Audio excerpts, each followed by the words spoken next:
It's a Tuesday evening and you're walking your dog around the block, same as you do every day. He spots a neighbor's dog across the street, gets excited, pulls a little on the leash, and then it happens. That dry, tight cough, 2 or 3 times in a row, almost like a sneeze that gets stuck halfway. You stop, you wait, it passes, you keep walking. Maybe your vet glanced at him once during a quick visit and said, "Oh, some small dogs just do that." So you stopped worrying about it. Here's what I want you to consider tonight. That cough might have almost nothing to do with his lungs. It might be coming from something pressing on his throat every single time you clip that leash on. And there's a real chance you've been making it a little worse without ever knowing it. I'm Dr. McKenna. I've spent close to 20 years in general practice, and if there's one sound that brings more worried owners into my exam room than almost anything else, it's a cough. Today I want to walk you through what's actually happening when your dog coughs, why the most common explanation owners get told is usually incomplete, and what you can start doing today, not next week, today, to actually help him. I had a patient a while back, a little Pomeranian named Daisy, 8 years old, sweet as anything. Her owner had heard the same cough for almost 2 years and had been told 3 separate times that it was just allergies or just her being little. By the time Daisy came to see me, that cough had gone from happening once a week to happening almost every single time she got excited at the door. Nothing about her case was unusual. That's actually what struck me most. She's one of dozens of dogs I see every year with this exact pattern, and almost every single time the owner tells me the same thing. I knew something felt off, but everyone kept telling me it was nothing. We'll come back to how Daisy's story turned out a little later because I think it'll help you picture exactly what's possible for your own dog. Before we get into any of that, I want to say something to you directly. If you've been told your dog's cough is nothing and you still felt uneasy about it, you were not wrong to feel that way. You know your dog better than a 5-minute exam can capture. And if you've gone back and forth wondering whether you should have caught this sooner, whether you missed something, I want you to let that go right now. Most owners don't catch this early because honestly, most of us aren't trained to listen for it. Even some newer vets miss it on a routine check because a cough can sound almost normal in a quiet exam room and then show up clearly the second your dog gets excited at home. He's relaxed in the waiting room, calm on the exam table, and the one thing that actually triggers it, pulling, excitement, that burst of energy when he sees another dog, almost never happens in front of us. So we go off what you tell us. And if what you were told the first time was, it's nothing, it's completely reasonable that you trusted that. You are not a careless owner. You're someone who noticed something was off, and that already puts you ahead of where most people start. Now let's talk about the story most owners get told. Small dogs just cough sometimes. He's clearing his throat. It's probably allergies. It'll pass. I understand why this explanation is comforting. It means there's nothing to do, nothing to worry about, and you can stop replaying that sound in your head. It's also partly true in the sense that small dogs really do cough for this reason more often than large dogs. But small dogs just cough isn't an explanation. It's a shrug dressed up as one. It tells you what's common without telling you why it's happening. And without that second part, there's nothing you can actually act on. And when a cough gets waved off for months, sometimes years, the underlying cause doesn't go away. It just keeps quietly building in the background. So let's actually open up what's happening in that throat. Because once you understand the mechanics, the whole picture changes. Picture a flexible drinking straw. When it's new, it holds its shape perfectly. Air or liquid moves through it smoothly. Now imagine you folded that straw, pinched it, and let it spring back over and over, hundreds of times. Eventually, it doesn't snap back the way it used to. It starts to flatten. It starts to collapse in on itself, just slightly, every time you put pressure on it. Your dog's windpipe, his trachea, is held open by a series of small cartilage rings, almost like the rings inside a vacuum hose. In some dogs, especially smaller and toy breeds, those rings are simply built a little weaker than average, often because of how they were bred over generations for a smaller frame. Over time, with repeated pressure, those rings can start to flatten, the same way that straw does. And every time the trachea narrows even slightly, air has to squeeze through a tighter space to get to the lungs. That narrow, turbulent rush of air is what irritates the lining of the windpipe, and that irritation is what triggers the cough. It's not a hairball, It's not allergies. It's mechanical pressure on an airway that's gradually losing its shape, reacting the only way it knows how. Here's the part that surprises most owners.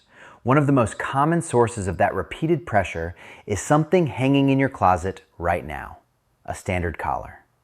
Every time your dog pulls towards something exciting, every time you correct him with a tug on the leash, every time he strains against it on a walk, that pressure lands directly across the front of his throat, right where those fragile cartilage rings are trying to hold their shape. It's not dramatic, it's not sudden, it's small, repeated pressure day after day, year after year. And for a dog whose trachea is already a little more delicate than average, that pressure adds up. I want to be clear about something because I don't want you panicking about every cough you hear from now on. Not every cough means this. So let's talk about how to actually tell the difference, because this is where most of the confusion happens.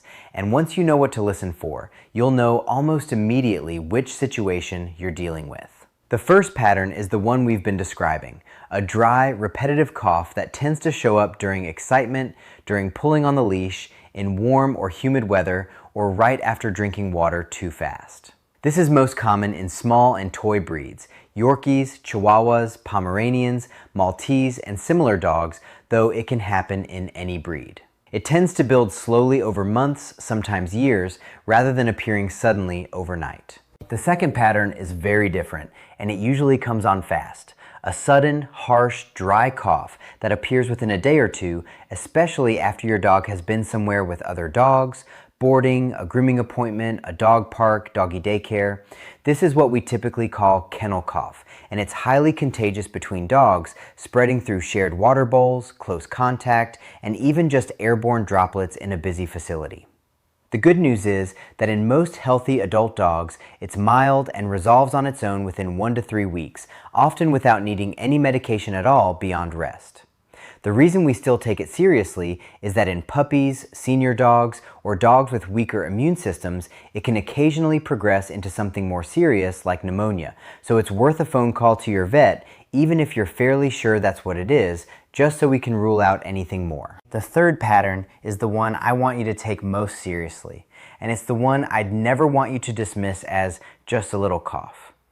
This is a cough that tends to show up at night or right after your dog lies down, sometimes sounding a little wet or moist, almost like there's fluid involved.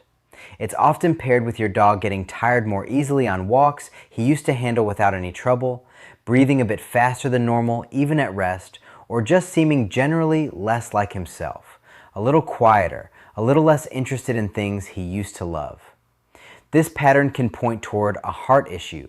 Certain small and senior breeds, Cavalier King Charles Spaniels being a well-known example, are more prone to a type of heart valve disease that can eventually lead to fluid building up near the lungs. Larger, older dogs can develop this too, just less commonly. If this sounds like what you're seeing, please don't wait this one out. This is the pattern where I want you calling your vet this week, not after you finish watching home remedy videos. I'm walking you through these 3 patterns because I want you to actually be able to listen to your own dog tonight and have a sense of which direction you're looking at. That's not me trying to turn you into a vet, it's me trying to give you the same starting point I use in the exam room so that when you do talk to your vet, you can describe exactly what you're hearing and when it happens. That alone makes a real difference in how quickly we can help your dog. Now, let's say what you're describing sounds like that first pattern, the dry, repetitive cough tied to excitement, pulling, or warm weather. Here's what I actually want you to do, starting today. Step 1, and this is genuinely the single highest impact change you can make. Switch from a collar to a well-fitted harness for walks. I know this sounds almost too simple to matter, but think back to that straw. If you stop pinching it, it has a chance to hold its shape. A harness distributes pressure across your dog's chest and shoulders instead of concentrating it on his throat. You don't need anything expensive or complicated, just one that fits snugly without rubbing, with the clip positioned on the back or chest rather than around the neck. A simple way to check the fit is to slide 2 fingers under any strap. If they slide in easily but not loosely, you've got it right. And if your dog is a strong puller, pair the harness with some basic loose leash training, because even a harness can't fully protect him if he's lunging at full force toward every squirrel on the block. Step 2 is a body condition check. Extra weight doesn't just sit around the belly. It adds pressure throughout the chest and neck, including around that already fragile airway. You don't need a scale for this. Run your hands along his sides. You should be able to feel his ribs without pressing hard, and there should be a visible waist when you look down at him from above. If you're not sure, your vet can do this in about 30 seconds at your next visit, completely free, and it tells you a lot more than the number on a scale ever will. If he could stand to lose a pound or two, even small changes help. Measuring his kibble instead of free feeding, and swapping a few high-calorie treats for small pieces of carrot or green bean. Step 3 is managing his environment a little more intentionally. Heat and humidity make airway irritation worse, so on hot or muggy days, keep walks shorter and earlier in the day. A cool mist humidifier running at home, especially in dry winter air, can genuinely soothe an irritated airway. And if anyone in the household smokes indoors, that secondhand smoke settles in his airway just as much as it would in a person's. Step 4 is something most owners never think to do, and it's incredibly simple. Start a short cough log. Just a note on your phone, the date, the time of day, what he was doing right before it happened, and roughly how many coughs in a row. Something as plain as Monday, 6 p.m., 3 coughs after pulling toward another dog is genuinely useful information. 2 weeks of this gives your vet more useful information than almost anything else you could bring in. It turns "he coughs sometimes" into "he coughs 3 to 4 times after excitement, mostly in the evening, hasn't happened at night."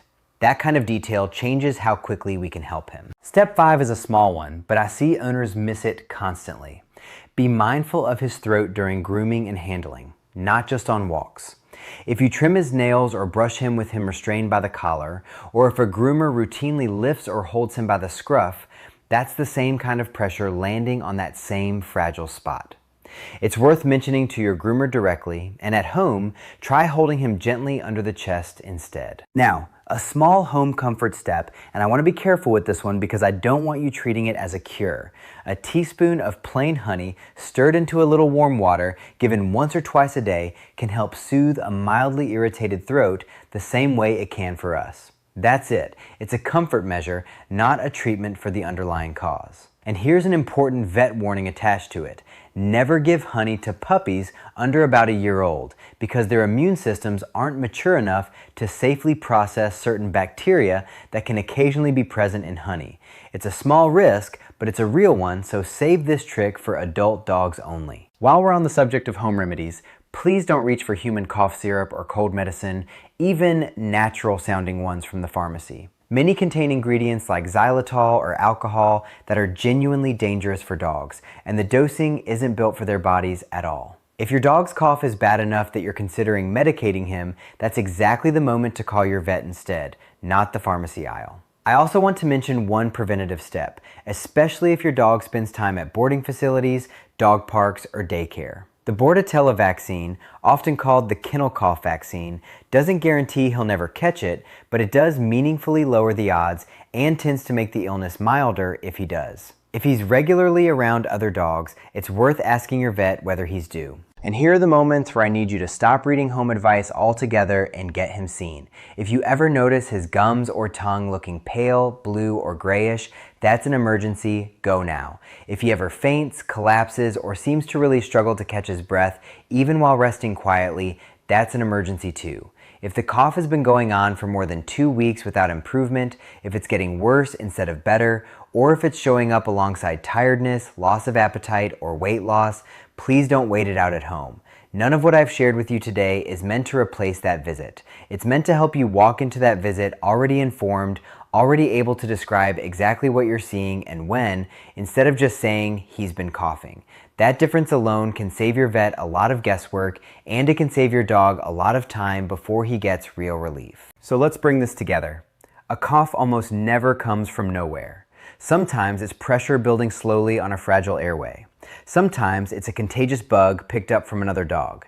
And sometimes it's an early signal from the heart. And the pattern of when it happens tells you which one you're likely dealing with.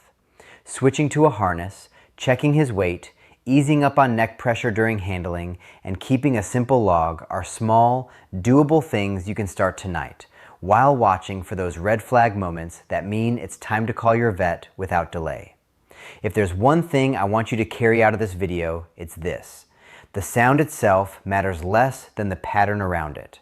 When it happens, what triggers it, how long it's lasted, that's the information that actually changes how quickly we can help him. I told you I'd come back to Daisy. Her owner made exactly 2 changes after that visit: the harness and a bit more attention to her weight. Nothing dramatic, nothing expensive.